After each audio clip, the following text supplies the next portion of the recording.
मित्रांनो, तुमचं पुन्हा एकदा GB स्टोरी टेलर या यूट्यूब चॅनलवर स्वागत आहे. आजच्या आपल्या गोष्टीचं नाव आहे बोळवण. लेखक सचिन बेंडभर. पण गोष्ट सुरू करण्याआधी जर कोणी या चॅनलवर पहिल्यांदाच आलेले असाल तर त्यांनी ह्या चॅनलला सबस्क्राईब करायला विसरू नका. चला तर मग अजिबात वेळ न घालवता गोष्टीला सुरुवात करूया. बाहेर रणरणते ऊन, घरातही उकाड्याने अंगातून घामाच्या धारा निघायच्या. घामाने उबडलेला चेहरा पदराने पुशीत सुशा काकू परसदारी आली. मळलेला शेणाचा मोठा गोळा दोन्ही हाताने उचलून पवळीच्या दगडावर मांडला.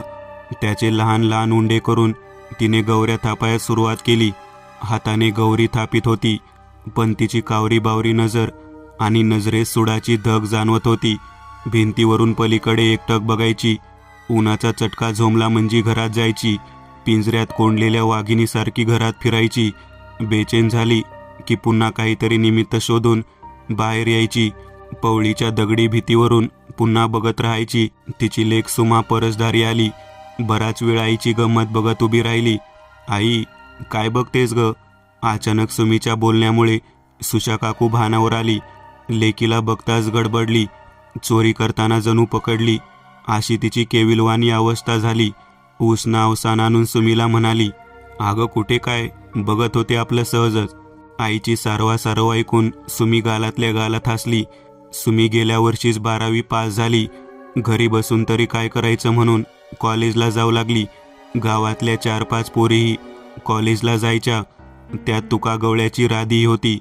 तुकागवळी म्हणजे मोठी आसामी. घरी बागाईत शेती, गोट्यात 8-10 म्हशी. तुकागवळी गावातच भुसा पेंडचं दुकान चालवायचा. त्याची बायको हौशी तालेवर बाई, गड्याच्या तोलाची.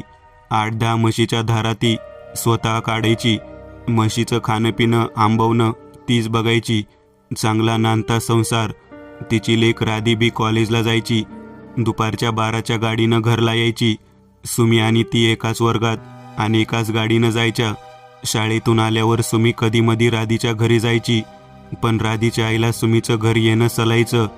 तिचा पेहराव, सदानकदा पोरांची मस्करी, हसणं खिदळणं पाहून तिला सुमी छपरी पोर वाटायची. अशी पोर आपल्या घरी येत राहिली तर आपल्या मुलीवरही नकळत अशा वागण्याचा प्रभाव पडून न जाणू वाकडा पाय पडला तर अशी पुढची काळजी करण्यापेक्षा सुमीलाच आपल्या घरी यायचं बंद केलं तर पुढचा अनर्थ तरी व्हायचा नाही. तिला आपल्या लेकीचा भरोसा होता. अभ्यासातही पोर हुशार असल्याचा तिला अभिमान वाटायचा. मनातली मळमळ काढल्याशिवाय तिला चैन पडेना. एक दिवस तिने सुमीच्या आईला बोलावून घेतली. घरची आवरावर करून हौशी निवांत झाली. मनातली खदखद ओकल्याबिगर तिला चैन पडेना. सुशा काकूला निरोप दिल्यामुळे ती वाटच बघत होती.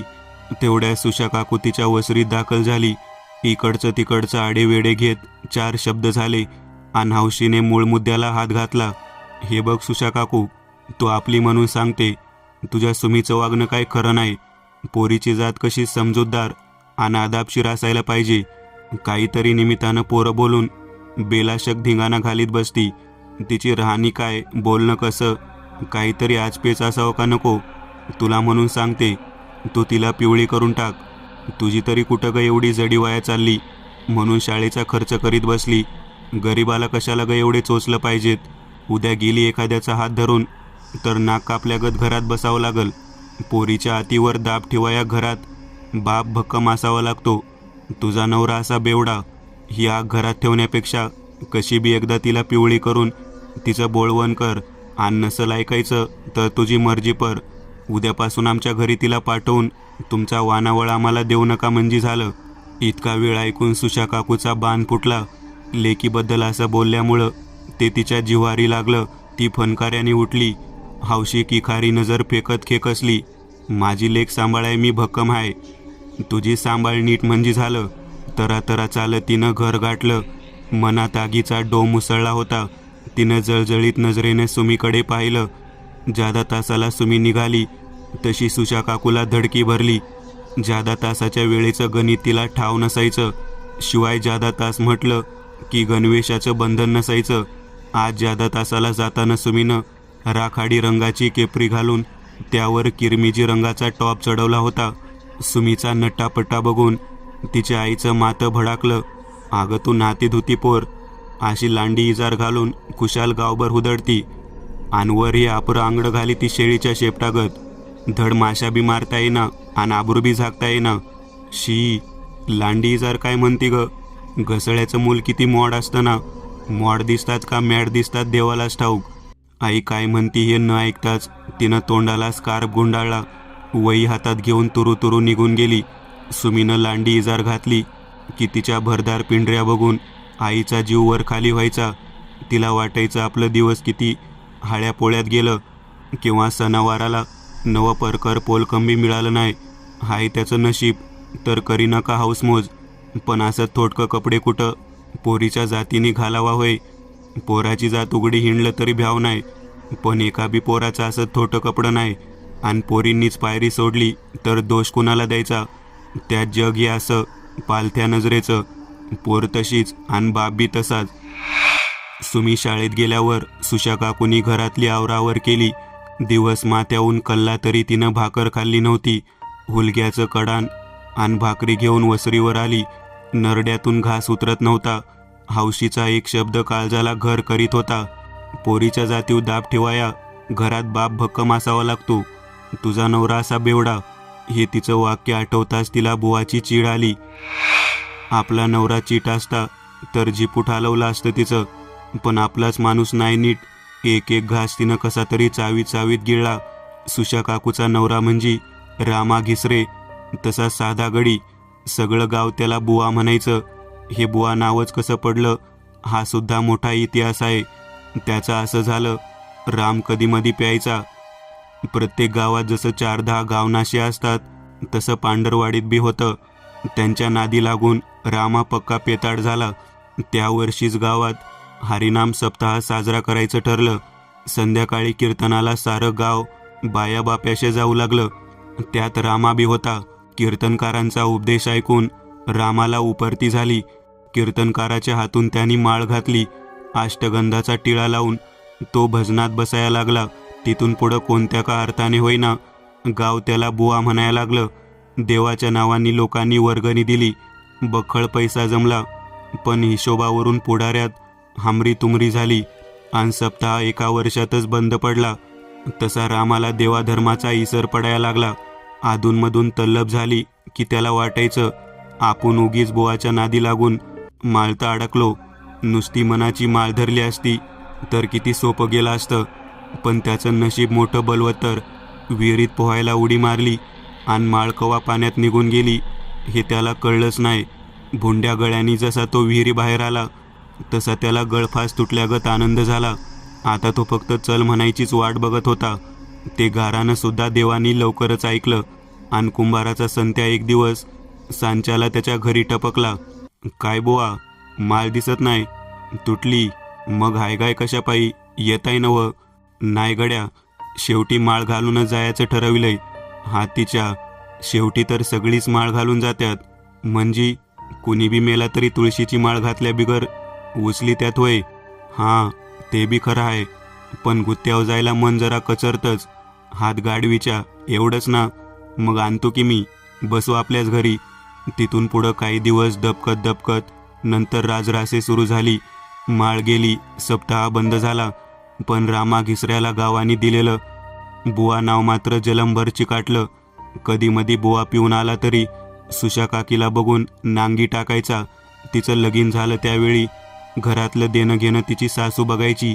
सासू मेल्यावर सुशा काकूनी तिची जागा पटकावली. रामानी पहिल्यापासूनच घरात लक्ष दिलं नाही. त्यांनी माळ घातल्यानंतर तिनं उलट त्यालाच हिसक फिसक केलं. घरात आठवड्यातून 4 दिवस वशाट व्हायचं. बुवासाठी वेगळी भाजी करायची वेळ आली की त्याच्या नावानं कोकलायची. खाऊन खाऊन दात किटलं, मग माळ घालून टाळ कुटलं. बुवा काही न बोलता असल ते मुकाट्याने खायचा. त्याने माळ काढली तशी टोमणा मारायची बंद झाली. तरी कधीमधी म्हणायची, मन ताब्यात नाही तर कशाला पापाचं धनी व्हायचं. मला माहीत होतं गाढवाला चंदन टिळा लावला तरी ते उकिरडा फुकायचं राहते होय. तो पिऊन आला तरी मेल्या मड्यावानी पडून राहायचा.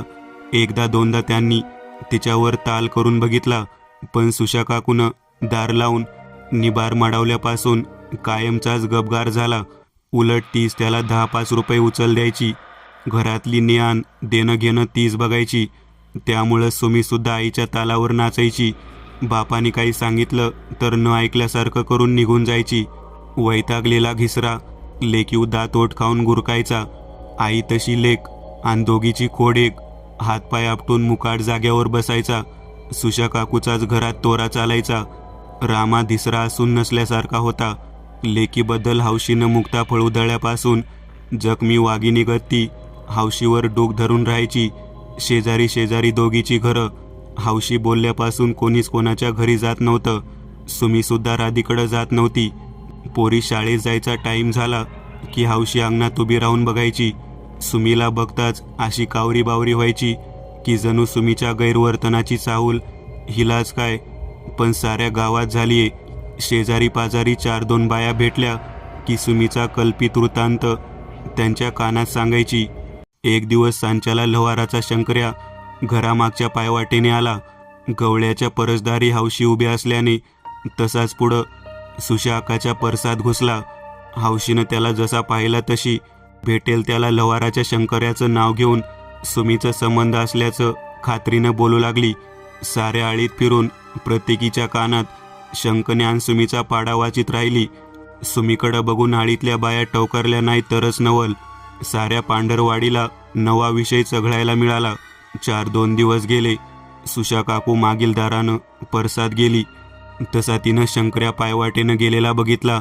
तो नक्की कुठून बाहेर पडला हे तिला समजना. आळीतल्या बायांची थोडीफार कुजबूज तिच्या कानावर होती. धाडकन दार आपटून तिनं कडी घातली. पुढच्या घरात आली. त्रागा करण्यापेक्षा तिनं सुमीला गोंजारून बोलायला सुरुवात केली. सुमी, आपल्याबद्दल आळीतल्या बाया काही बाई बोलायला लागल्यात. तुम्हाला खात्री देत असशील तर जिपूट हलवी ते एकीकीचं. हे बघ आई, माझ्या विश्वास ठेव, पण कुणाच्या बी नादी लागू नको. माणूस विचारांनी जर चांगला असेल तो चांगल्या विचारांनी आचार चांगला ठेवतो. या वयात मला चांगलं वाईट समजतंय. बाप आहे तसा नाही. तू सगळं करतेस. तुझी मान शर्मेनं खाली जाईल असं मी काहीही केलं नाही, करणारही नाही.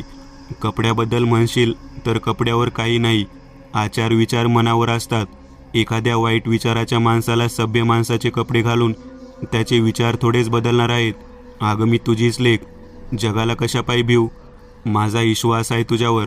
शाळेत जा, चांगली शिक. पण आपण पडतो गरीब. आपण चुकलो तर चव्हाट्यावर आणायचा टपलेलीच आहेत रांडा मेली. म्हणून काळजी वाटते ग. मला नाही काळजी वाटत. आपण आपल्या पद्धतीने जगायचं, अगदी बिनधास्त. कोणी खोड्या करायला गेलं तर तिथंच थोबाड सडकवायचं. तू कुशाल बिनधास्त राहा. मला माझ्या आईचा अभिमान आहे. तुला गावात मानानं जगता येईल अशीच मी वागेन. असं म्हणून सुमीनं आईच्या मांडीवर डोकं टेकलं. लेकीचं बोलणं ऐकून सुशा काकूचं काळी सुपा एवढं झालं. आज रविवारचा दिवस. सुमी नटून थटून जादा तासाला निघाली. सुशा काकूनं सुमीकडं पाहिलं पण काहीच बोलली नाही. तिच्या कोणत्याच गोष्टीवर नाराजी व्यक्त न करता लेकीकडं कौतुकाने पाहत राहिली. सुमी दररोजच्या ढंगात निघून गेली. हौशी दारात उभी राहून पाठमोऱ्या सुमीकडं पाहत नाकं डोळं मोडीत शेजाऱ्याच्या घरात घुसून कानगोष्टी करू लागली. सुशा काकू मोकळ्या मनाने घरात गेली. घरातला पसारा आवरला. चुलीला पोतरे दिला. घराची भुई सावरली. रात्री लेकीबरोबर बोलण्यातून तिला जाणवलं की आपण समजतो तसं नाही. वागणं अल्लड असलं तरी समज मुरल्याली दिसून आली. वसरी तिनं पोतं टाकलं आणि पडल्या पडल्या लेकीची वाट बघू लागली. 12 वाजता सुमी शाळेतून आली. ती हसत हसतच माय लेकीनं ताट वाढून घेतली आणि जेवायला वसरीवर आल्या. सुमीनं आईला बोलती केली.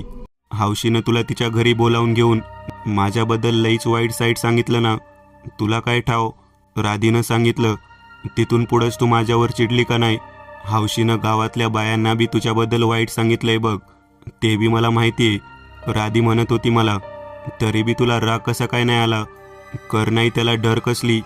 तुझ्याबद्दल असं वाईट वंगाळ तिला किती दिवस बोलू द्यायचं. आता नाही बोलणार ती. तिची पाळी संपली. आता तू बोल. म्हणजे 2 दिवस कळ काढ. असं कोड्यात काय बोलती. स्पष्ट तरी सांग. गावातल्याच बायका सांगतील तुला. 2-3 दिवस झालं हौशी चिंतावल्यागत झाली. एक दिवस आळीतल्या रकमी, धुरपी, आशी आणि जणी साऱ्या मिळून सुशा काकूकडं आल्या.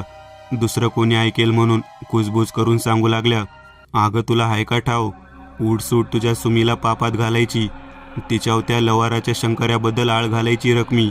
देव काय लांब नाही, भवलं तिचं तिलाच. तुझ्या कानावर तरी आलं का नाही अजून? अगं हौशीची राधी गेली ना निघून गेली. आणि कुणा संग? लवाराच्या शंकर्याने उठावली म्हणतात. सुडानं पेटलेलं सुशा काकूचं डोळं निवळलं.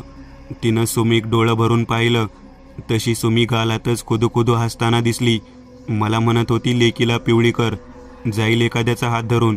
असलं तर तिची पहिली कर. आता मी सांगते ना तिला, तुझी लेक लई शहाणी होती, मग तूच तिची बोळवण शंकर्यासंग केली का नाही? अगं असू दे आम्ही गरीब, पण गरीबच आबोवान असते हे जगाला तरी कळल. मित्रांनो, आज पुरतं एवढंच. तुम्हाला जर काही गोष्ट आवडली असेल तर नक्की लाईक करा. तुमच्यापैकी बरेचसे जण व्हिडिओ लाईक न करताच पळून जातात, पण हा जर व्हिडिओ तुम्ही लाईक केला तर मला जरा बरं वाटेल आणि असेच भारी भारी व्हिडिओ बनवायची माझ्यात एनर्जी येईल. त्यामुळे नक्की लाईक करा. आणि अजूनही कोणी या चॅनलला सबस्क्राईब केलेलं नसाल तर लगेच सबस्क्राईब करून टाका. आणि बाजूची घंटी ती मात्र दाबायला विसरू नका. देवाची घंटी आहे ती. चला तर मग पुन्हा भेटूया अशीच एक आगळी वेगळी गोष्ट घेऊन पुढच्या